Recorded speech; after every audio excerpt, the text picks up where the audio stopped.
এই দুনিয়াতে আপনাকে আমাকে কাফের বেঈমান 200 কোটি মানুষকে আল্লাহ তাআলা কাদের কারণে রিজিক দেয়? যাদের ভিতরে দুইটা গুণ আছে। এই দুই শ্রেণীর মানুষের জন্য আল্লাহ রাব্বুল আলামিন এই দুনিয়াতে রিজিক দেয়। এক নম্বর যারা মসজিদ আবাদ করে, আজান দিলে মসজিদে দৌড়ায়। দুই নম্বরে যারা গভীর রাতে তাহাজ্জুদ নামাজ পড়ে। সুবহানাল্লাহ বলেন।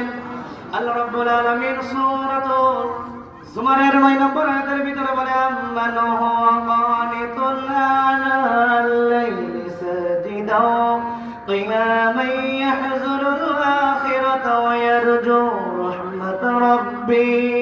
সুবহানাল্লাহ বলেন।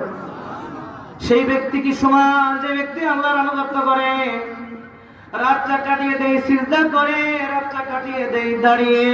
সুবহানাল্লাহ বলেন। ওয়া ইয়াহযুরুল আখিরা, পরকালকে যারা ভয় করে, ওয়ায়ারজু রাহমাত রাব্বি, যেই মানুষগুলো কাল কিয়ামতের ময়দানে তার রবের